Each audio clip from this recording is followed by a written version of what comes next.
मित्र, तुमने कभी गौर किया है, तुम्हारी सबसे बड़ी बीमारी दुख नहीं है, तुम्हारी सबसे बड़ी बीमारी गंभीरता है। दुख तो कभी कभी आता है और चला जाता है, जैसे बादल आते हैं और बरस कर निकल जाते हैं, लेकिन गंभीरता वह तो मनुष्य ने अपने चेहरे पर स्थायी मेकअप की तरह पोत ली है।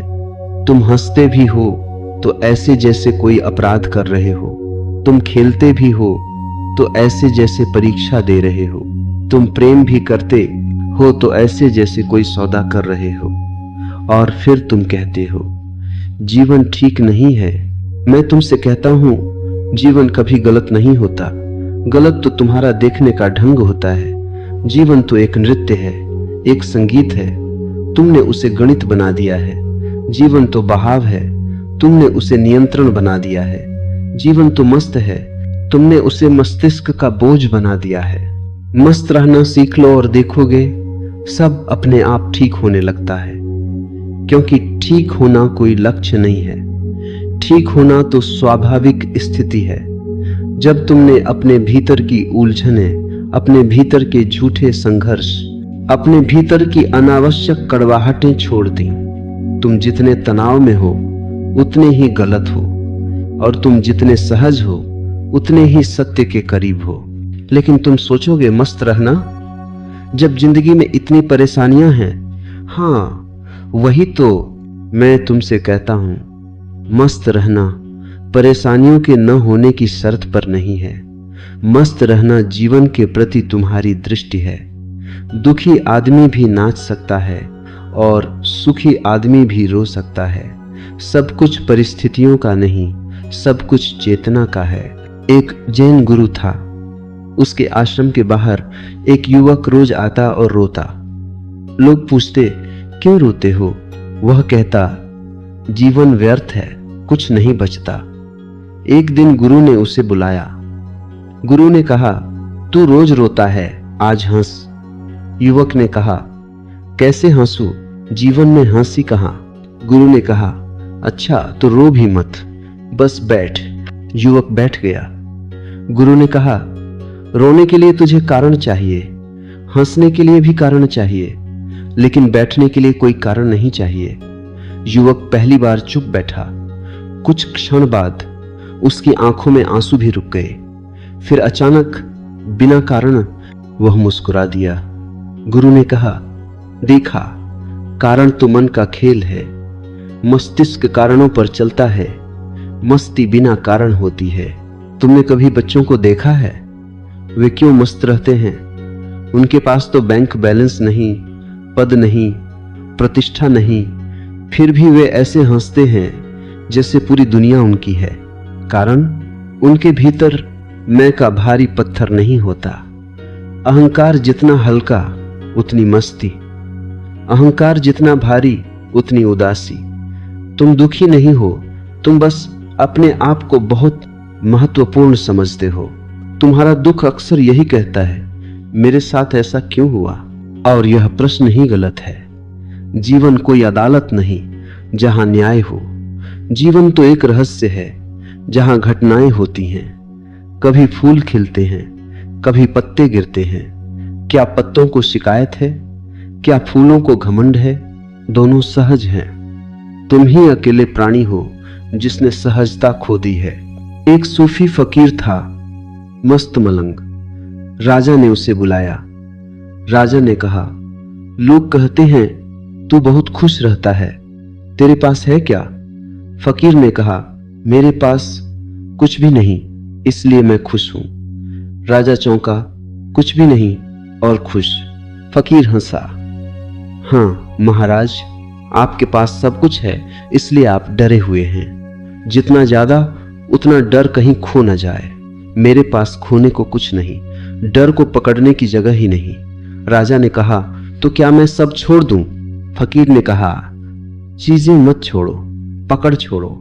और यही मैं तुमसे भी कहता हूं, चीजें नहीं, पकड़ छोड़ो। पकड़ छूटते ही मस्ती उतरने लगती है। तुम्हारी नींद क्यों खराब है? क्योंकि तुम्हारा मन दिन भर करना करना का रोग लेकर घूमता है। रात को भी वही रोग चलता है। तुम बिस्तर पर हो, शरीर थका है, लेकिन मन अभी भी बाजार में है। मन अभी भी कल में है, कल की मीटिंग, कल की चिंता, कल की जीत, कल की हार। और तुम कहते हो नींद नहीं आती। नींद तो आती है, तुम उसे आने नहीं देते। तुमने भीतर शांति का दरवाजा बंद कर रखा है। एक आदमी मेरे पास आया। उसने कहा, मैं बहुत चिंतित हूं। मैंने कहा, किस बात की? उसने कहा, मृत्यु की। मैंने कहा, कब मरोगे? उसने कहा, पता नहीं। मैंने कहा, तो चिंता किस बात की? वह बोला, बस अंदर डर लगता है। मैंने कहा, तुमने कभी देखा है, मृत्यु आती है तो वह भविष्य में नहीं आती, वह वर्तमान में आती है। लेकिन तुम वर्तमान में नहीं रहते, इसलिए मृत्यु तुम पर शासन करती है। जो आदमी इस क्षण में है, उसके लिए मृत्यु भी एक घटना है, चिंता नहीं। वह चुप हो गया, फिर बोला, तो मैं क्या करूं? मैंने कहा, बस इस क्षण को पूरा जी लो। मस्ती इसी का नाम है। मस्ती कोई मनोरंजन नहीं है, मस्ती कोई शोर नहीं है। मस्ती तो भीतर की गहरी स्वीकृति है, एक हाँ, एक आमीन जो जीवन के प्रति तुम कह देते हो। हाँ, जो भी है ठीक है। तुम जब जीवन से लड़ते हो, तुम टूटते हो। तुम जब जीवन के साथ बहते हो, तुम खिलते हो। और याद रखना, मस्ती का मतलब वासना में गिर जाना नहीं। बहुत लोग यही भूल करते हैं। वे सोचते हैं मस्ती मतलब शराब, नशा, भोग। नहीं, वह मस्ती नकली है, वह मस्ती उधार है। वह मस्ती तुम्हें कुछ देर ऊपर उठाती है और फिर उससे भी गहरे गड्ढे में गिरा देती है। असली मस्ती तो जागरूकता की होती है, होश की। असली मस्ती तो ध्यान की होती है। एक बुद्ध का भिक्षु था। वह गांव में भिक्षा मांगने गया। लोगों ने पूछा, तुम्हारे गुरु तो बड़े आनंदित रहते हैं, तुम क्यों नहीं? भिक्षु ने कहा, मैं कोशिश करता हूं। लोगों ने कहा, आनंद भी कोशिश से मिलता है? भिक्षु ने कहा, मेरा मन कहता है कोशिश करो। तभी बुद्ध वहां आ गए। उन्होंने सुना। बुद्ध ने कहा, आनंद कोई उपलब्धि नहीं है, वह तुम्हारी प्रकृति है। कोशिश करने वाला मैं ही बाधा है। फिर बुद्ध ने उस भिक्षु से कहा, जाकर नदी को देख और पानी से सीख। भिक्षु गया। नदी बह रही थी, चट्टानों के बीच भी, कांटों के बीच भी, शांति से। वह लौटा और बोला, मैंने नदी में कोई तनाव नहीं देखा। बुद्ध ने कहा, अब तू समझा, आनंद बहाव है। तुम्हारे मन की आदत है हर चीज में खोट निकालना। अगर धूप है तो शिकायत, गर्मी, अगर बारिश है तो शिकायत, कीचड़, अगर अकेले हो तो शिकायत, एकाकीपन, अगर भीड़ में हो तो शिकायत, शोर। तुम किसी भी हालत में दुखी रहने की कला जानते हो। तुमने दुख को कौशल बना लिया है और तुम इसे बुद्धिमत्ता समझते हो। नहीं, यह बीमारी है। मैं तुम्हें एक छोटा सा प्रयोग देता हूं, लेकिन इसे प्रयोग मत कहना, इसे खेल समझना। जब भी तुम्हारा मन शिकायत करने लगे, अपने भीतर देखना, कौन शिकायत कर रहा है? क्या वह तुम्हारा साक्षी है या तुम्हारा अहंकार?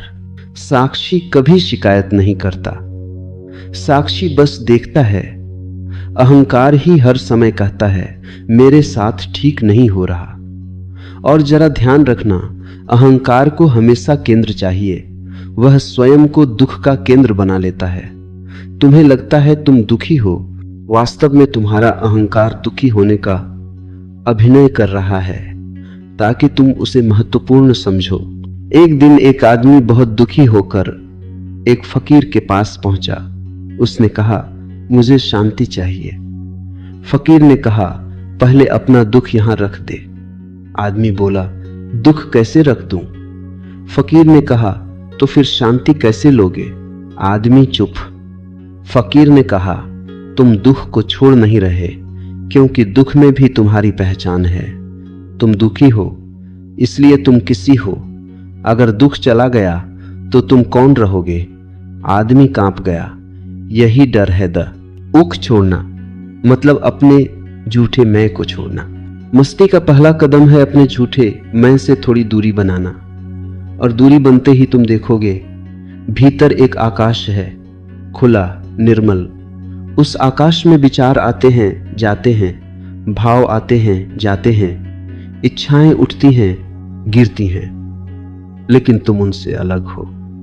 यही साक्षी भाव है, यही ध्यान है, और यही मस्ती का जन्म है। प्रेम में तुम कभी मस्त होते हो क्यों?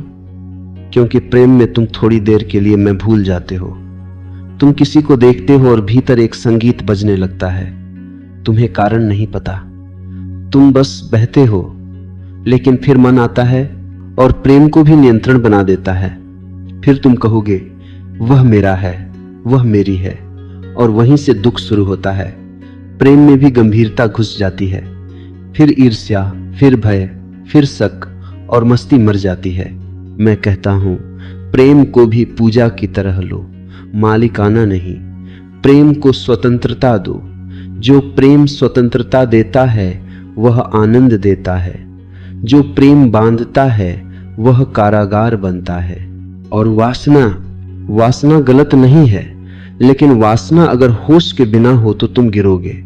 वासना अगर होश के साथ हो तो वही ऊर्जा रूपांतरित होकर प्रेम बनती है, प्रार्थना बनती है, ध्यान बनती है।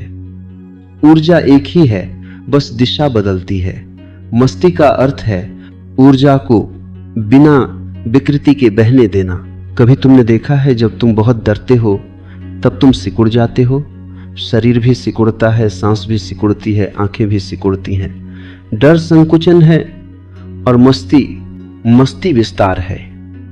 मस्ती में तुम्हारी सांस गहरी होती है, आंखें चमकती हैं, तुम्हारे भीतर का जीवन फैलता है। मस्ती में तुम परमात्मा के करीब होते हो, क्योंकि परमात्मा विस्तार है। एक राजा था, वह हर रात डर के मारे जागता। उसे लगता कोई उसे मार देगा। उसने बड़े बड़े पहरेदार रखे, फिर भी डर। एक दिन उसने एक जैन साधु को बुलाया।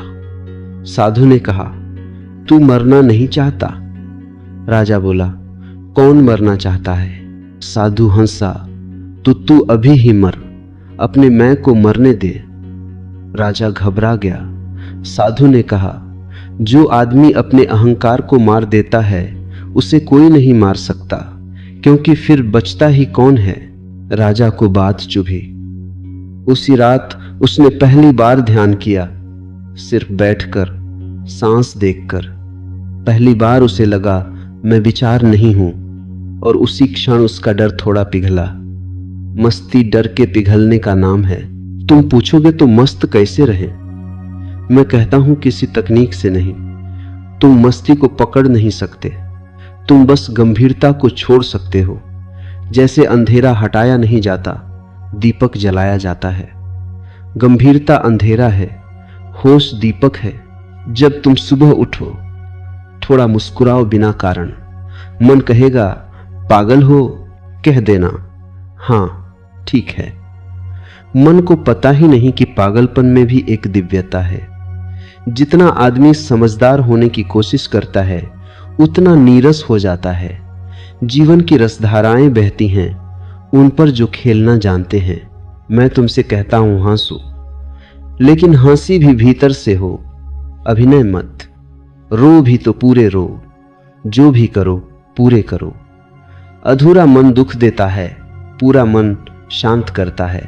और जब तुम पूरे होते हो तो मस्ती अनायास उतरती है। और याद रखना, मस्त आदमी जिम्मेदार नहीं होता, यह तुम्हारा भ्रम है। मस्त आदमी ही असली जिम्मेदार होता है, क्योंकि वह बोझ से नहीं जीता, वह प्रेम से जीता है। वह डर से काम नहीं करता, वह आनंद से काम करता है। उसकी कर्मठता में तनाव नहीं होता, उसमें नृत्य होता है। वह काम करता है लेकिन काम उसे नहीं करता। मैं तुम्हें एक अंतिम कहानी सुनाता हूं, एक साधारण आदमी की। वह रोज दुकान खोलता, ग्राहकों से बात करता, शाम को बंद करता। उसका पड़ोसी बहुत परेशान था, हर दिन शिकायतें। एक दिन पड़ोसी ने कहा, तू हमेशा खुश कैसे रहता है? वह दुकानदार बोला, मैं खुश रहने की कोशिश नहीं करता, मैं बस जो भी है उसे स्वीकार कर लेता हूं। पड़ोसी बोला, पर नुकसान हो जाए तो? दुकानदार हंसा, तो नुकसान को भी स्वीकार करूंगा। नुकसान मेरी आत्मा थोड़ी है, लाभ हानि तो लहरें हैं, मैं समुद्र हूं। पड़ोसी चौंका।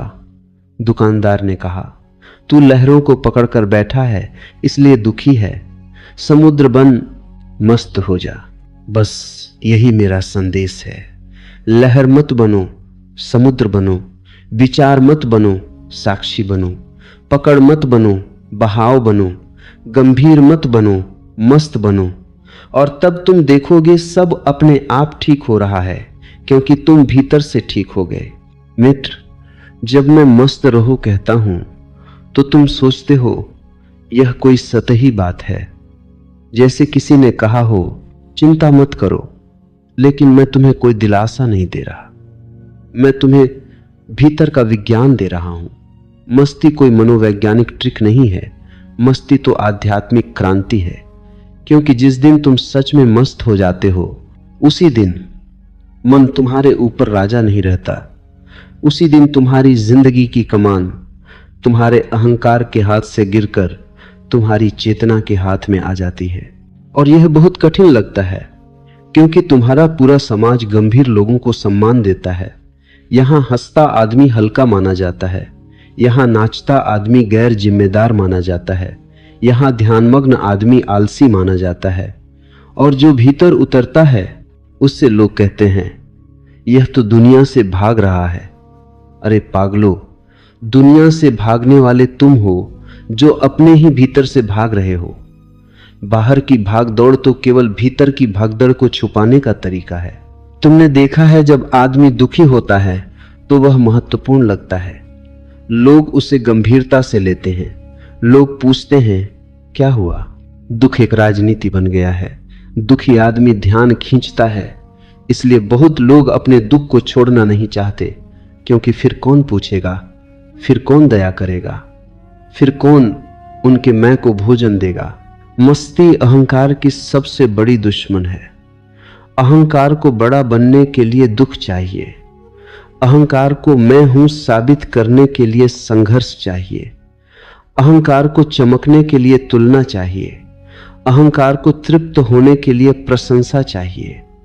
इसलिए तुम देखोगे जिस आदमी को तुम बहुत महत्वाकांक्षी कहते हो, वह भीतर से सबसे ज्यादा बेचैन होता है, और जिसे तुम मस्त कहते हो वह भीतर से सबसे ज्यादा स्थिर होता है। एक ज़ेन कहानी है। एक शिष्य गुरु के पास आया और बोला, मैं बहुत बड़ा साधक बनना चाहता हूं। गुरु ने कहा, तो फिर तू साधक नहीं व्यापारी है। तू साधना नहीं लाभ चाहता है। शिष्य बोला, लेकिन मैं ज्ञान चाहता हूं। गुरु हंसा, ज्ञान भी तेरी महत्वाकांक्षा का हिस्सा है। तू ज्ञान को भी ट्रॉफी बनाना चाहता है।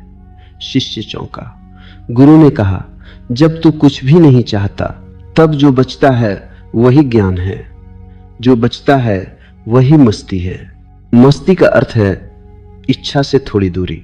इच्छा तुम्हें भविष्य में ले जाती है, मस्ती तुम्हें वर्तमान में लाती है। इच्छा कहती है कल, मस्ती कहती है अभी। इच्छा कहती है और मस्ती कहती है बस, और बस में ही परमात्मा है। तुम सोचते हो परमात्मा मंदिर में है, मस्जिद में है, तीर्थ में है। नहीं, परमात्मा वहां है जहां और रुक जाता है। परमात्मा उस क्षण में है जहां तुम अचानक कह देते हो अब कुछ नहीं चाहिए। वह क्षण ही ध्यान है, वही क्षण ही प्रेम है, वही क्षण ही मुक्ति है। रोजमर्रा की जिंदगी में तुम देखना, तुम और से बीमार हो। एक मोबाइल है तो दूसरा चाहिए, एक बाइक है तो बड़ी चाहिए, एक कपड़ा है तो ब्रांड चाहिए, एक रिश्ता है तो उसमें भी परफेक्ट चाहिए। और जितना और बढ़ता जाता है उतना जीवन से रस गिरता जाता है, क्योंकि जीवन रस अभी में है, कल में नहीं। मैंने एक बहुत साधारण आदमी को देखा। वह चाय बेचता था, पर वह बेचते हुए भी गीत गाता था। लोग उससे पूछते, क्यों गाता है? वह कहता, गाना मेरी चाय में मिठास डाल देता है। यह आदमी बड़ा दार्शनिक था। उसने जीवन की कुंजी पकड़ ली थी। जो भी करो उसे नृत्य बना दो। अगर तुम जूते भी साफ करते हो तो ऐसे करो जैसे कोई पूजा कर रहे हो।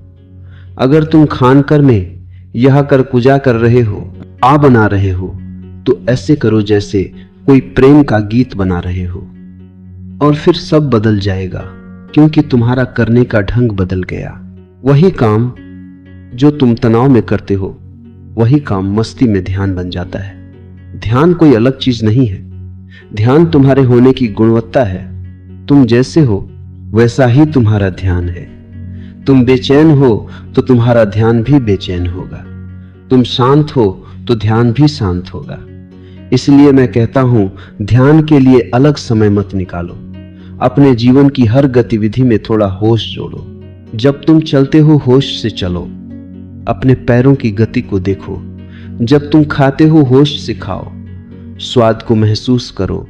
जब तुम नहाते हो होश से नहाओ, पानी को अपने ऊपर गिरते महसूस करो। और धीरे धीरे तुम भीतर एक नया केंद्र पाओगे। वही केंद्र मस्ती है। लेकिन तुम्हारा मन बहुत चालाक है, वह तुम्हें धोखा देता है। वह कहता है मस्ती बाद में करेंगे, पहले सेट हो जाएं। और तुम सेट होते होते मर जाते हो। आदमी कहता है पहले पैसा जमा कर लूं, फिर खुश रहूंगा।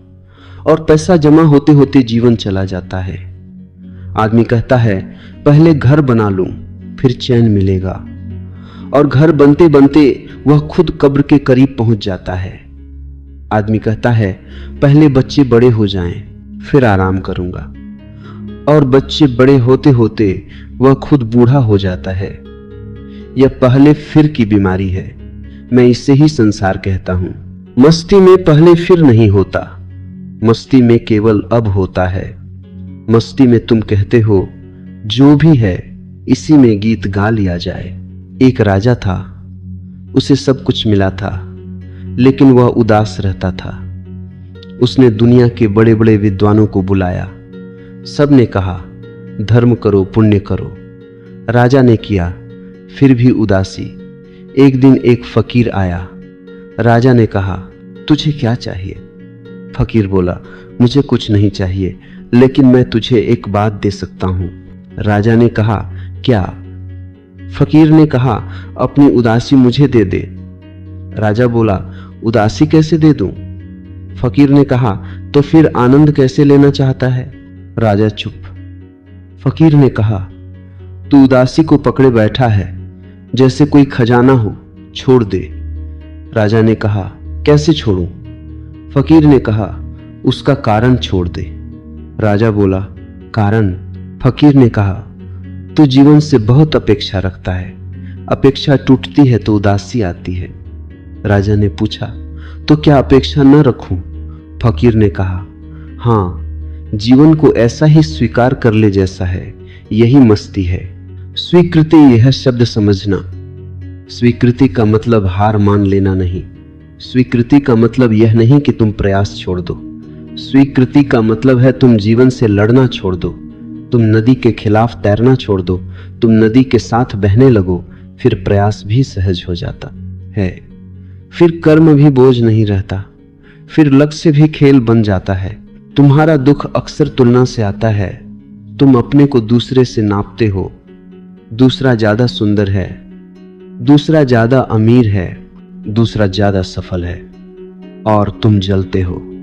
लेकिन तुमने कभी यह नहीं सोचा कि तुलना की यह आग तुम्हें ही जलाती है। जिस आदमी से तुम तुलना कर रहे हो उसे पता भी नहीं, वह अपने में व्यस्त है। तुम अपने भीतर आग लगाए बैठे हो और सोच रहे हो कि वह आग उसे जला देगी। यह कैसी मूर्खता। एक सूफी ने कहा था, ईर्ष्या ऐसा जहर है जो तुम पीते हो और उम्मीद करते हो कि दूसरा मर जाए। यही तुम्हारा जीवन है। तुम अपने ही दुख का निर्माता हो। और मस्ती का जन्म कहां से होता है? जब तुम तुलना छोड़ देते हो, जब तुम अपने को स्वीकार कर लेते हो, जब तुम यह कह देते हो मैं जैसा हूं ठीक हूं। और ध्यान रखना, यह अहंकार नहीं है। अहंकार कहता है मैं सबसे अच्छा हूं। मस्ती कहती है मैं हूं और बस, न अच्छा न बुरा, बस होना। एक साधारण महिला थी। वह रोज नदी से पानी भरती। उसके पास 2 घड़े थे, एक सही, एक टूटा घड़ा रास्ते में थोड़ा पानी गिरा देता। सही घड़ा घमंडी था, टूटा घड़ा शर्मिंदा। एक दिन टूटे घड़े ने कहा, मैं बेकार हूं, मैं पानी गिरा देता हूं। महिला हंसी और बोली, क्या तूने रास्ते के किनारे फूल देखे हैं? घड़ा बोला, हां। महिला ने कहा, वो फूल तेरे कारण हैं। मैं जानती हूं तू पानी गिराता है, इसलिए मैंने रास्ते में बीज बो दिए थे। घड़ा चुप, और पहली बार उसने अपने टूटे होने में भी अर्थ पाया। मित्र, तुम्हारी टूटन भी फूल बन सकती है अगर तुम उसे स्वीकार कर लो। मस्ती तुम्हारी अपूर्णता को भी रस बना देती है। मृत्यु को भी देखो। मृत्यु से डरकर तुम गंभीर हो जाते हो। तुम सोचते हो समय कम है, जल्दी करो, और इसी जल्दी में तुम जीना भूल जाते हो। मृत्यु तुम्हें डराने नहीं आई, मृत्यु तुम्हें जगाने आई है। मृत्यु कहती है समय कम है, इसीलिए अभी जी लो। अगर तुम सच में मृत्यु को समझ लो तो गंभीरता गिर जाएगी, मस्ती जाग जाएगी, क्योंकि फिर तुम जानोगे हर क्षण अनमोल है, और अनमोल क्षण को कौन तनाव में जिए, वह तो उत्सव में जिया जाता है। मित्र, मैं तुमसे पूछता हूं, तुम कब तक अपने जीवन को टालते रहोगे? तुम कब तक अपनी हंसी को कल के लिए बचा कर रखोगे? कल कभी आता नहीं, कल केवल मन का सपना है। जीवन तो अभी है, तुम्हारे श्वास में, तुम्हारे मौन में, तुम्हारी आंखों की चमक में, तुम्हारे हृदय की धड़कन में। और जब यह समझ उतरती है तो एक अजीब घटना घटती है, तुम्हारा अकेलापन बदल जाता है। अभी तुम अकेले होते हो तो दुखी हो, क्योंकि तुम अकेलेपन को खालीपन समझते हो। लेकिन मस्त आदमी अकेलेपन को स्वतंत्रता समझता है। वह जानता है अकेलेपन में ही तो भीतर का मंदिर खुलता है। भीड़ में तुम खो जाते हो, अकेले में तुम मिलते हो, अकेले में तुम अपने से मिलते हो, और अपने से मिलना ही परम मस्ती है। कभी तुमने देखा है रात का आकाश कितना मस्त है? तारों को कोई जल्दी नहीं, चांद को कोई चिंता नहीं, हवा को कोई महत्वाकांक्षा नहीं, फिर भी सब कितना सुंदर है। तुम भी ऐसे ही हो सकते हो, लेकिन तुमने अपने ऊपर मन की धूल जमा ली है। मैं तुमसे कहता हूं, उस धूल को झाड़ो, बहुत नहीं, बस थोड़ी जागरूकता से। और अब मैं तुम्हें एक चौंकाने वाली बात कहूंगा, दुख को भी मस्ती बनाया जा सकता है। हाँ, दुख भी, क्योंकि दुख अगर होश में जिया जाए तो वह करुणा बन जाता है। दुख अगर होश में जिया जाए तो वह प्रार्थना बन जाता है। दुख अगर होश में जिया जाए तो वह तुम्हें तोड़ता नहीं, तुम्हें खोल देता है। इसलिए मैं नहीं कहता कि दुख से भागो, मैं कहता हूं दुख में भी जागो, फिर दुख भी तुम्हारा शिक्षक हो जाएगा। और जब तुम सच में मस्त होते हो तब तुम्हारे भीतर एक गहरा मौन उतरता है, ऐसा मौन जिसमें शब्द गिर जाते हैं, विचार थक जाते हैं और तुम बस हो।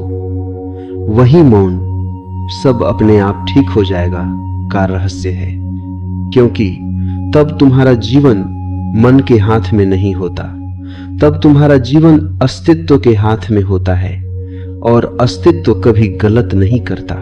मस्त रहना सीख लो और देखोगे तुम्हारे भीतर एक उत्सव जल उठेगा जो किसी परिस्थिति पर निर्भर नहीं।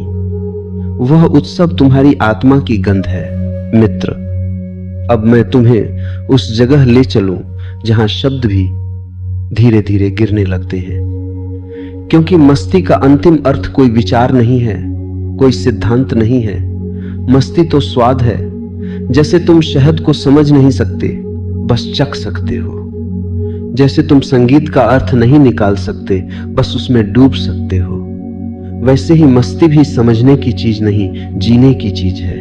और तुमने एक बहुत बड़ी भूल की है। तुम जीवन को समस्या मानकर जी रहे हो। समस्या का अर्थ है कुछ है जिसे हल करना है, इसलिए तुम्हारा मन हमेशा हल खोजता रहता है।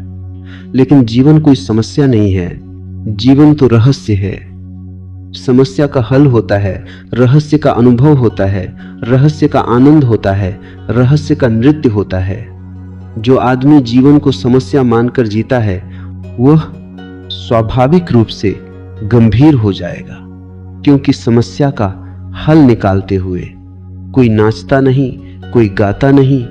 और जो आदमी जीवन को रहस्य मानकर जीता है वह मस्त हो जाता है, क्योंकि रहस्य में ही उत्सव है।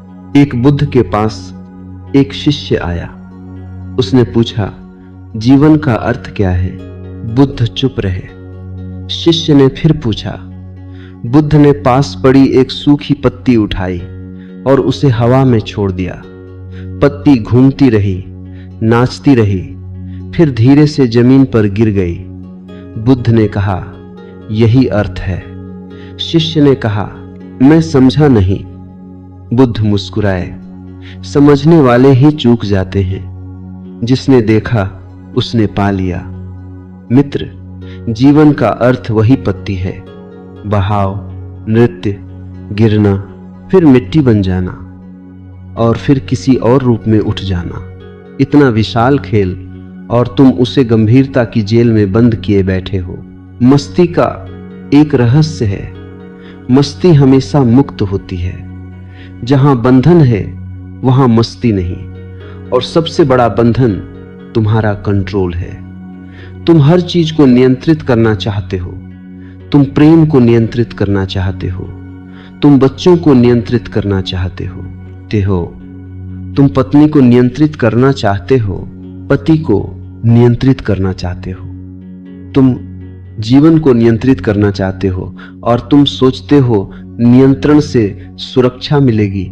नहीं, नियंत्रण से केवल भय बढ़ता है, क्योंकि जिसे तुम नियंत्रित कर रहे हो उसे तुम खोने से डरते हो। नियंत्रण का मूल ही डर है। और मस्ती का मूल भरोसा है। भरोसा का अर्थ है मैं अस्तित्व को भरोसा देता हूं। मैं कहता हूं जो होगा होगा, मैं उसके लिए उपलब्ध हूं। यह उपलब्धता ही मस्ती है। तुम जब उपलब्ध होते हो तब जीवन तुम्हारे भीतर उतरता है। तुम जब बंद होते हो तब जीवन तुम्हारे बाहर रह जाता है। एक सूफी दरवेश था। लोग उससे कहते, तू इतना निडर कैसे है? वह कहता, मैंने डर को स्वीकार कर लिया। लोग चौंकते, स्वीकार कर लिया, फिर डर गया नहीं। वह कहता, डर तभी तक डर है जब तक तुम उससे लड़ते हो। जैसे ही तुम कहते हो आ जा, वह पिघल जाता है। लड़ाई ही डर को ताकत देती है।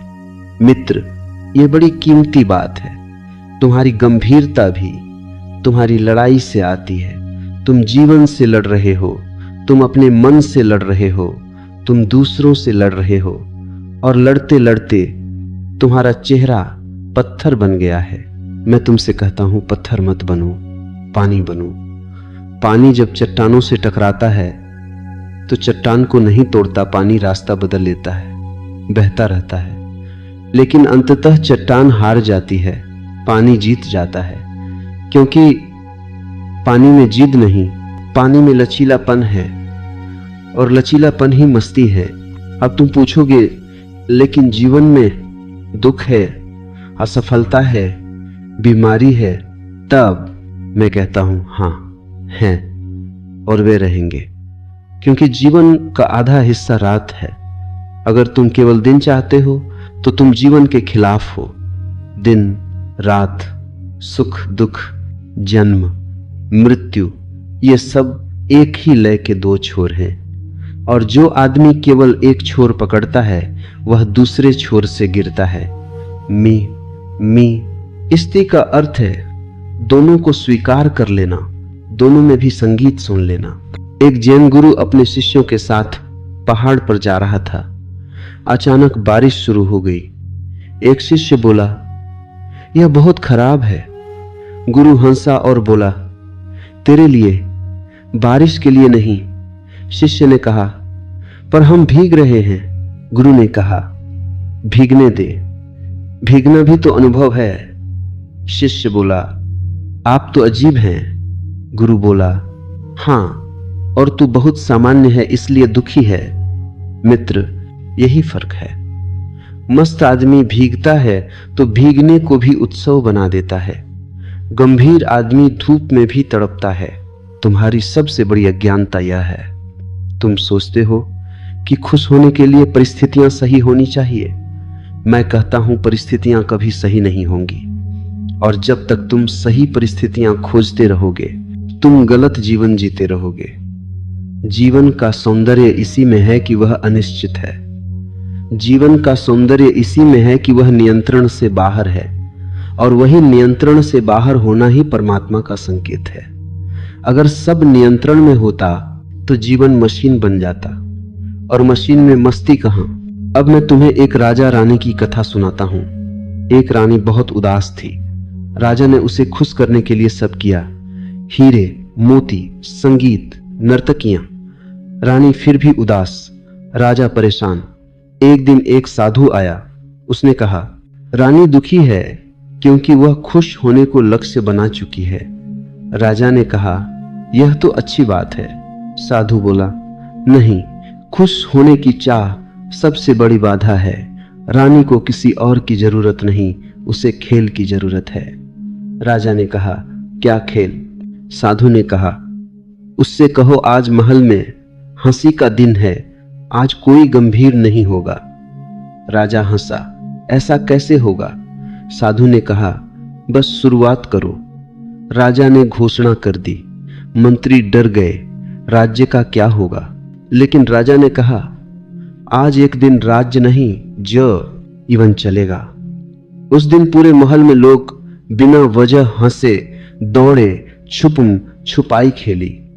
रानी पहली बार खिलखिलाई, और जैसे ही वह खिलखिलाई उसकी उदासी टूट गई, क्योंकि उदासी गंभीरता की बेटी है। मित्र, तुम भी अपने भीतर हंसी का दिन रखो। रोज थोड़ी देर के लिए बच्चे बन जाओ और तुम देखोगे मन की धूल झड़ने लगेगी। और ध्यान रखना, मस्ती किसी और से नहीं आती। तुम सोचते हो अगर कोई मिल जाए तो मैं खुश हो जाऊं, फिर कोई मिलता है तुम दुखी हो जाते हो। तुम सोचते हो अगर पैसा आ जाए तो मैं खुश हो जाऊं, पैसा आता है फिर भी भीतर खालीपन, क्योंकि यह खालीपन बाहर की वस्तुओं से नहीं भरता। यह खालीपन तो भीतर की जागरूकता से भरता है। अकेलापन तुम्हें डराता है क्योंकि तुमने भीतर जाना नहीं सीखा। तुम अकेले होते हो तो तुम्हें लगता है तुम टूट जाओगे, लेकिन जो आदमी भीतर गया वह अकेला नहीं रहता। भीतर एक उपस्थिति है मौन की, अस्तित्व की, चेतना की। वही कोई तुम्हें देख रहा है, वही साक्षी। उस साक्षी से दोस्ती कर लो, फिर तुम अकेले नहीं रहोगे। तुम अकेले होकर भी पूर्ण रहोगे, और वही पूर्णता मस्ती है। अब एक फकीर की कथा सुनो। एक आदमी फकीर के पास आया और बोला, मुझे शांति चाहिए। फकीर ने कहा, ठीक, पहले अपना बोझ उतार। आदमी बोला, कौन सा बोझ?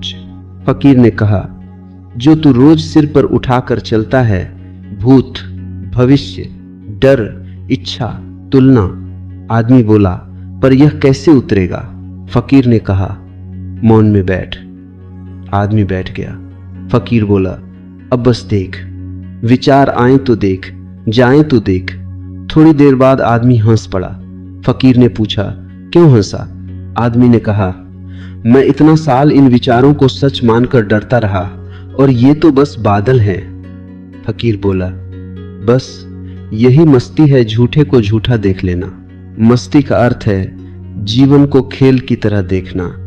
खेल में तुम हारते हो तो भी हंसते हो, खेल में तुम जीतते हो वो तो भी हंसते हो, क्योंकि खेल का अर्थ जीतना नहीं, खेल का अर्थ खेलना है, और जीवन भी खेल है। तुमने उसे युद्ध बना दिया है।